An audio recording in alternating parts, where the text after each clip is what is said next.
नमस्कार everyone. Studio society की आनंदम की इस क्लास में आज हम रूरल सेटिंग या ग्रामीण पृष्ठभूमि में किस तरह से आप गुडनेस एक्टिविटीज़ या अच्छा कार्य कर सकते हैं इसके बारे में हम बात करेंगे।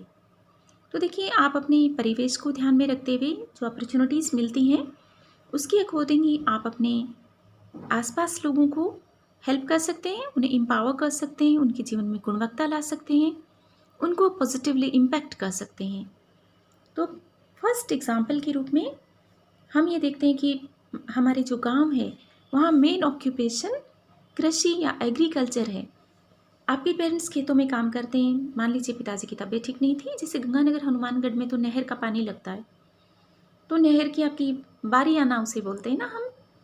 तो आपने सिंचाई की, आपके पेरेंट्स को भी अच्छा लगा कि पढ़ाई के साथ साथ आप खेती को आप छोटा नहीं समझते, उसमें इंटरेस्ट लेते हैं और आपको भी बहुत अच्छा लगा। आप काम कर कर देखिए, यू विल फील गुड।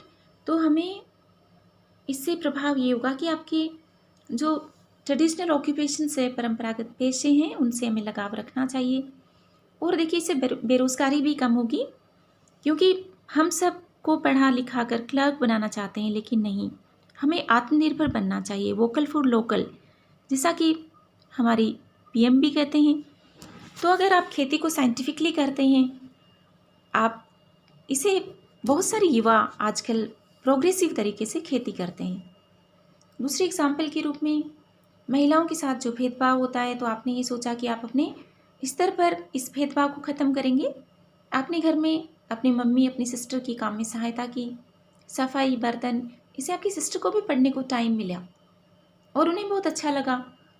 और इससे बराबरी तो आती ही है, महिलाओं का सशक्तिकरण होता है इससे।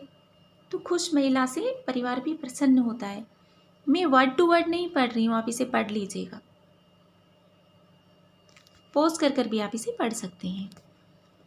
तीसरी एक्टिविटी के रूप में, जैसे गांव में बहुत सारी सामाजिक समस्याएं हैं, कुप्रथाएं हैं, घूंघट प्रथा भी उनमें से एक है।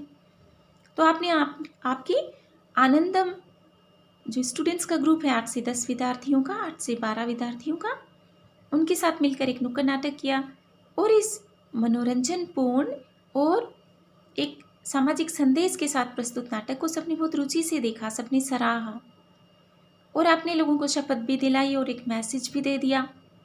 तो आपको भी अच्छा लगा कि आप लोगों की कुछ एजुकेट कर पाए और कुछ चेंज ला पाए, चाहे वह चेंज एक छोटा ही हो, चेंज करने का प्रयास ही हो। तो आपके ग्रुप की एक्टिविटी भी हो जाएगी, सभी बच्चों की एक्टिविटी हो सकती है ये। तो आप सबको खुशी हुई। फिर आपकी मम्मी की तबीयत खराब थी और पशुपालन भी होता है खेती के साथ साथ, तो आपने पशुओं को खुद चारा डाला, आपको अच्छा लगा और पशु भी आपको धीरे धीरे पहचानने लगते हैं। हम नेचर के करीब जाते हैं इससे। लेकिन वर्तमान समय की आप विकास की नीतियाँ देखिए, पशु सिर्फ जू तक सिमट कर रह गए हैं। उस शहरों में तो मम्मियाँ बच्चों को सिखाती है दिस इज काऊ, गाय को भी। हाँ, प्राचीन समय से भारतीय संस्कृति में पशु पक्षियों, पेड़ पौधों का बहुत ही आदर किया जाता था, यहाँ तक कि पूजा भी जाता था।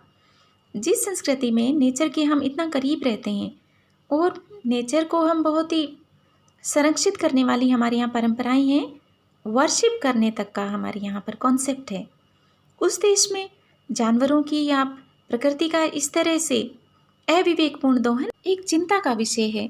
इसलिए हमारी नई पीढ़ी को नेचर से, एग्रीकल्चर से कनेक्ट होना चाहिए, क्योंकि एग्रीकल्चर तो एक नोबल प्रोफेशन है। So we should connect to nature. Next activity के रूप में, जैसे गांव में होता है ना कि को एड कॉलेज में नहीं भेजेंगे, महिला महाविद्यालय नहीं था, आपके पड़ोसी ने अपनी डॉटर को कॉलेज में नहीं भेजा, आपने उन्हें समझाया कि स्त्री और पुरुष दोनों बराबर हैं, दोनों को साथ साथ काम करना है आगे जाकर। बहुत समझाने पर वो मान गए, अपनी बेटी को कॉलेज भेजा और वो लड़की भी बहुत खुश हुई कि, और आपको भी अच्छा लगा कि आपने किसी के जीवन को इम्पैक्ट किया सकारात्मक रूप से। तो आप इसको पॉज कर कर भी पढ़ सकते हैं, इस तरह के और काम कर सकते हैं, तभी हम पूरी तरह से एक इगैलिटेरियन सोसाइटी बना सकते हैं। नेक्स्ट एक्टिविटी के रूप में हम लोक कथाओं की बात कर सकते हैं, कहानियों की। आपने पद्मश्री राजस्थानी लेखक विजयदान देथा का नाम सुना होगा, जिनकी कहानी पर एक पहली मूवी भी बनी, शाहरुख खान उसमें लीडिंग एक्टर थे और वो ऑस्कर के लिए भी नॉमिनेट हुई। उन्होंने हमारी जो कहानियाँ हैं उनको संकलित किया। बातारी फुलवारी उनकी बुक का नाम है। तो पड़ोस में आप दादाजी हैं, आपने नाना नानी से भी कहानी सुनी होगी। आपने आपके जो वृद्ध होते हैं उनमें अकेलापन, बोर्डम, ये सब होता है। आपने उनसे कहानियों को लिपिबद्ध किया, प्रकाशित करवाने का सोचा, तो दादाजी की बोरियत तो दूर हुई ही, आपको भी बहुत खुशी हुई कि आप एक अच्छा काम कर पा रहे हैं। वेल स्टूडेंट्स, आपके रेफरेंस और सपोर्ट के लिए ये एक्टिविटीज़ आई होप हेल्पफुल रहेंगी आपके लिए। और मैं इस अवसर पर हमारे राजकीय महाविद्यालय जमारामगढ़ की honourable principal Shrimati Rekha Verma ma'am, nodal officer Yadav sir, समस्त फैकल्टी मेंबर्स और प्यारे बच्चों को बहुत धन्यवाद देती हूँ जिन्होंने कि इस आनंदम डे को सक्सेसफुल